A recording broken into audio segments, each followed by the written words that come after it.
everyone. This is my second attempt to trying to make a vlog today. I tried to do one this morning and got to work and discovered the memory card was full, so I just lost everything that I made this morning. Yeah, I haven't made one in quite a while. Checked it this morning, the last one I did was 2 months ago. See, that's where you get subscribers, folks. Don't bother updating your vlogs. The reason I haven't done one is I've been actually quite busy doing bits of the bike. I think I mentioned in the last video, my SV had been in storage for a good many years before I got it. So there's been some little issues that I needed to take care of. The main one, if you look down you can see it there, is a green petrol tank. It's because the other one, where it sat in garage for so long, what happens is you get condensation building up inside the petrol tank. That condensation builds up, turns into water, drops to the bottom of the tank because it's lighter than fuel, and where it's been cranked over, that just rusted a hole in the tank. Little pinhole.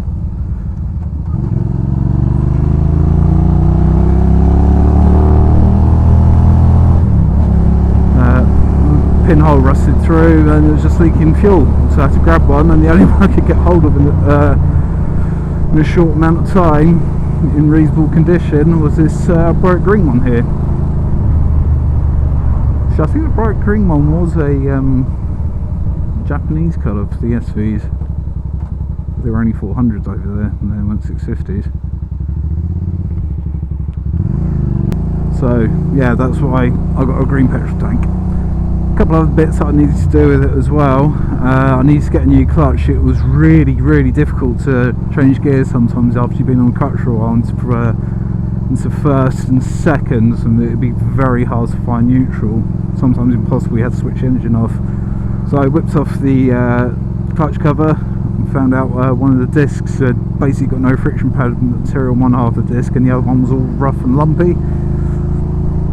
So that would explain it. So I put some new discs in, friction plates. So that cured that. I also replaced the gear lever and the linkage rod for that. So I got a nice new one with foldable tips. So gear lever, I just said that. Brake lever, that's the one.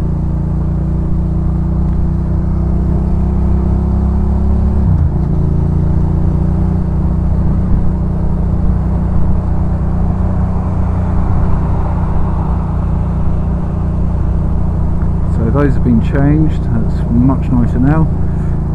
Also had the carbs balanced. Come on, get a fucking move on, will you?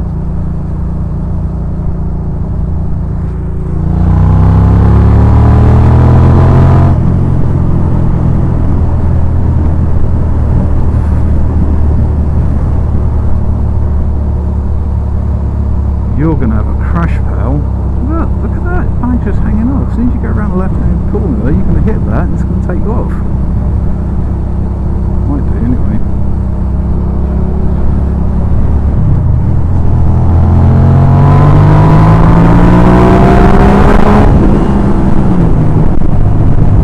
So yeah, got the cars balanced on Sunday, put around to see my uncle. Got the vacuum gauges on there and they were way out. Tried to adjust it, nothing would change. So I had to whip the carburetors off, had a look, what it was a blocked pilot jet. So I took that off, cleaned it out, put it back on, and now it's so much nicer. Before at really low revs, it would essentially only be firing on one cylinder. So we changed those over. Also I've updated a couple of other bits on here as well. You listen carefully. There we go. Changed the exhaust. I've got a Scorpion carbine oval on there. It's about 11 inches long and it sounds fucking brilliant. No baffling it.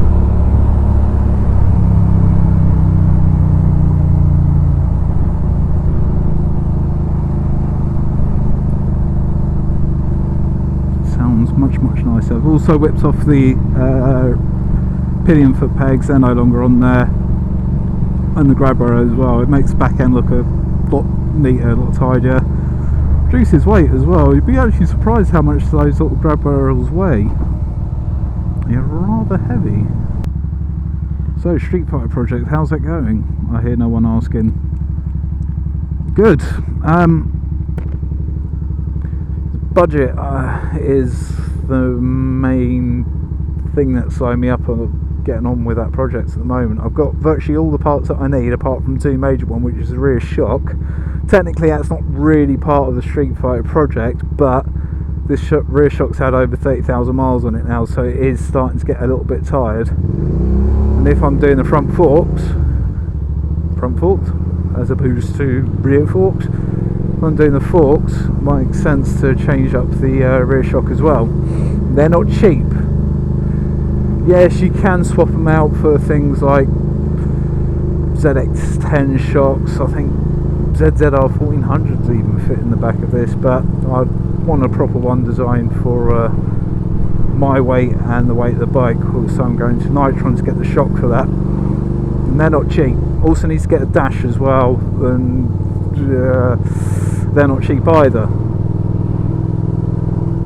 So I signed the project up, so I'm still looking at August, but I've still got those bits to get, and there's a few other bits that I need as well, such as longer throttle cables, clutch cable, brake hoses as well, so that all needs to be changed out, and headlight brackets. Headlight brackets are really nice. I've seen the set I want. Again, those aren't cheap. They're made out of solid billets of aluminium, made by a German company called Thosper. But they do look really, really tasty. So everything else I've got. So headlight, forks, discs, all the rest of it I've got. So it's just those few bits that I need to get now and start putting it together.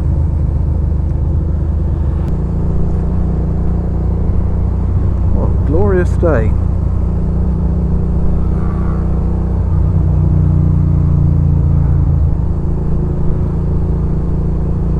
This exhaust sounds great. I'm going to do a comparison with baffle in, baffle out. Unfortunately I don't have any footage of my stock exhaust apart from when I'm just riding, so I can't do a comparison to all three, but everyone knows the SV standard exhaust sounds horrible.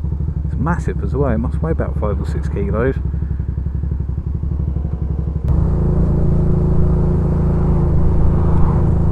It's nice weather. I think I'll give my bike a clean when I get home. So there he goes, dragging his bag again.